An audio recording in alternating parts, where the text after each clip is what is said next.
Aya bas mu weekend nga wesobodde okuba ate ng'etambula tutandikiddeko ono omukulu gwe bayita Junior Lutalo. Junior Lutalo y'omu bw'oba ogobereddeko ennaku zino waliwo abayimbi n'ababageegeenye ennaku zino. Bw'olaba David Lutalo waliwo amufaanana ddala bamuyita Junior Lutalo era bw'omusanga bamuleeta ewammwe mubende oba kyannamukaaka.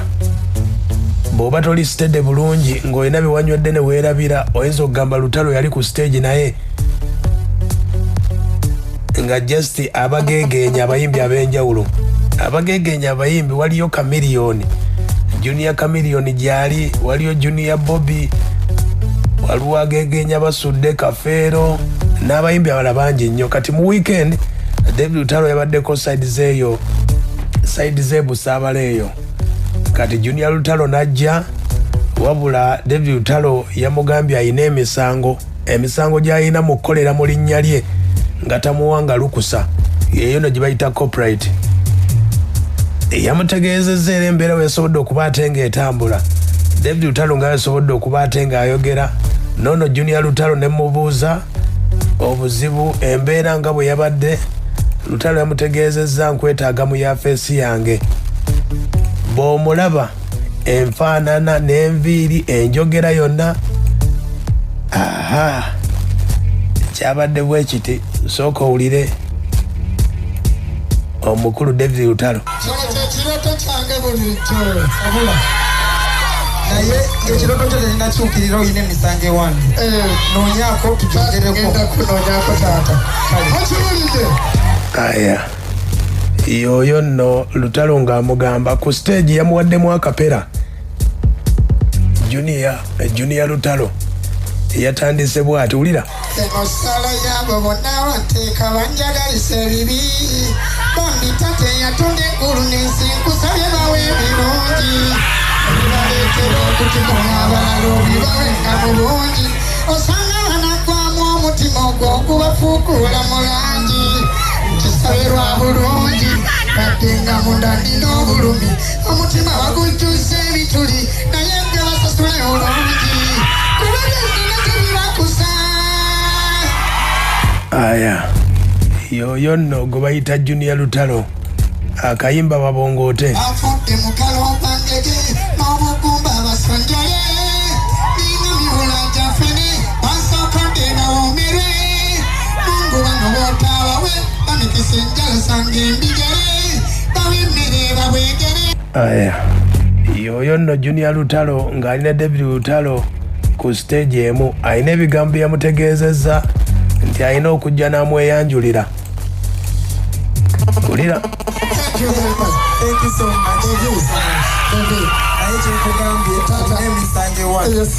Olina okujja tujogereko David nga togenda taata badde nkusaba nfukamire mu maaso g'abantu bano ezeetaga kunfukamira taata kale kyonna kyekiri taata weebale kumbeezaawo ngeremu olw'endala kubeezezaawo naye nakyo tukyogereko ennoonya gy'onoonyamu ekosanze ate bambi saagala okikole mu bubi jala onoonya akaseeteko bulungi bw'ogenda eri n'ogamba abantu nti nze ndiwo ate nga siyenze ekyo kibi kirungi kati tukiddamu ne ku TikTok yange kuliko Junior aŋŋamba eyo ku show busoga nakulaba ewantu kitu.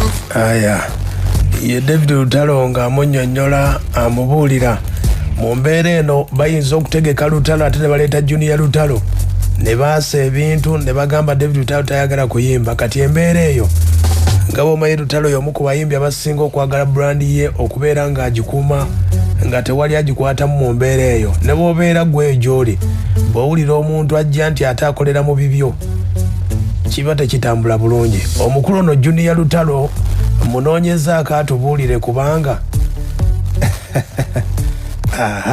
aŋŋambye gye yamusanze. Ogera ku ntebero gye kubayitawo patapata then n'olyoka okolaki n'obukulawo ekiddeeka n'aba okudda Busaabala Lubugumu osobola okukwatayo kasita okwate David Lutalo ono lwaki wasalawo okugira David Lutalo byakola?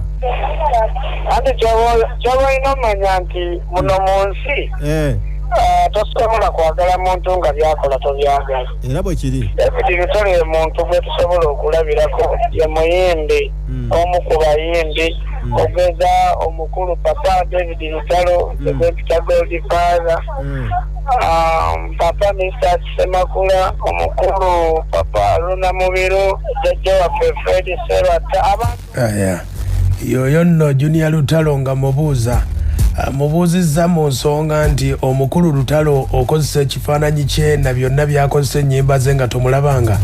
Wulira sigenda simusinka official nti nno kati alina siniya mu kizimbe kyekimu bawantu ewamu olunaku lwe babadde nti empaktina twalabirako waggulu nga mugamba nti bulijjo kino kyekirooto kyange naye nga kyabadde batyo mugamba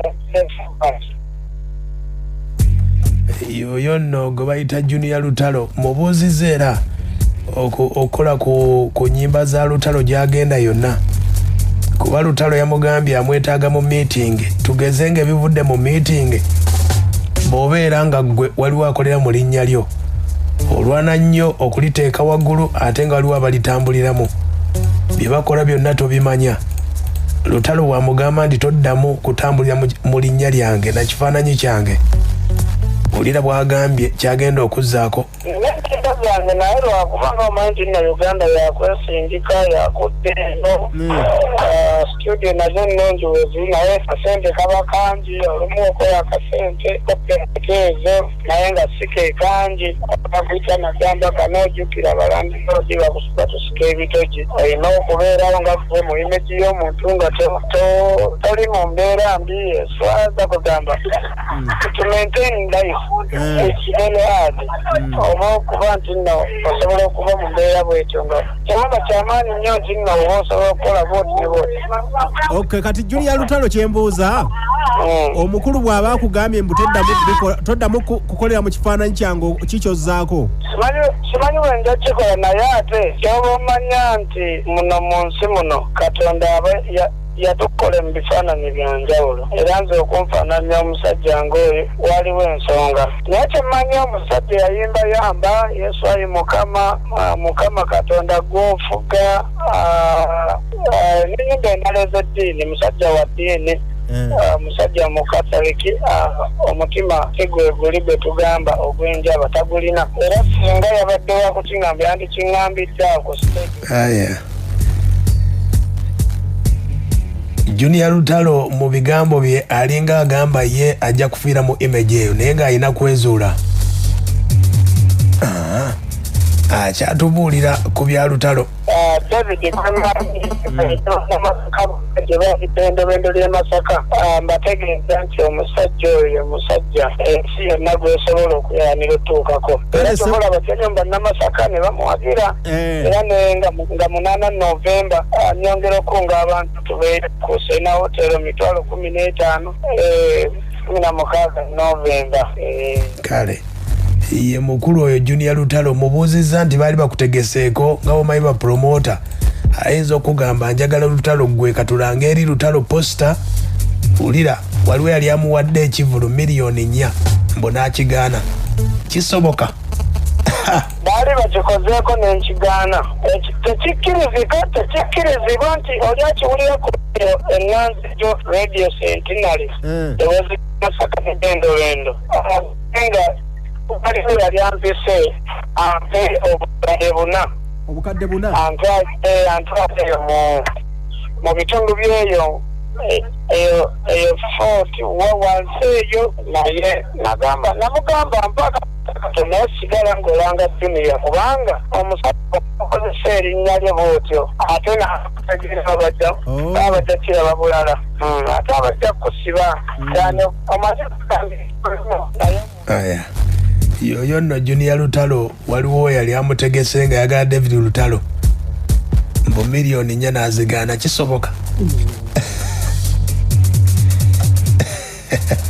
mubuuzizza byasobodde okuba ate ng'afuna mu kugegenya David Lutalo n'okweyisanga Lutalo wulira mikwano sosobola kusula njala nyumba opangisa ennyumba nobeerawo nga sinza omu ku bavubuka gwe basobola okugoba mu nnyumba musiina muzipangisa tusobola kwambala lugoye lulungiko nsobola okwambala nate ne challenge bizibaawo oba oliawo kubanga si gwoli ate olaba ye yennyini omuntu gwalumba nawe olwokuba talina budde buddamu bantu gabibabaale n'abalungi bawayo abamukkirizamu ate abanzikirizamu era ne waŋŋamba biga papa naye fubukoyo oluyimbalo kati bino byenjagala okugenda mwebuuzaako taata nkoze nti ova mu kino netaaga oluyimba njagala oluyimba ina luyimba luli awo byemu byenje mwebuuzaako era nakirayaniranga nnyo neŋŋamba era bansobola nja mubuuza taata wakola otya okutuuka wano wakola otya okuba bwoti aya ye Junior Lutalo oyo ng'ayogera mu mbeera y'okugegenya David Lutalo byasobodde okuba ate ng'afunyemu n'okusoomoozebwa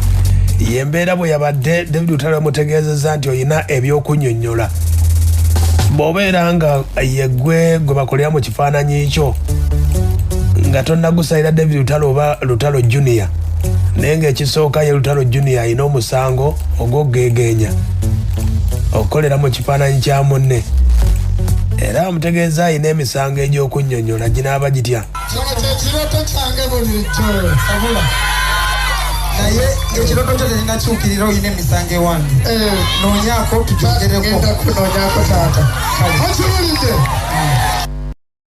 babebagalwanira ebibunone bwe bibanubuka wakutta sigala luma abalabe bange bakuse nze neyagalenga beebase buli lunaku abawa emmereyo katonda wange nze neyagalenga beebase wagalanga tte omusaayi gwange ogwo gwe musango gwange buli atemye omugo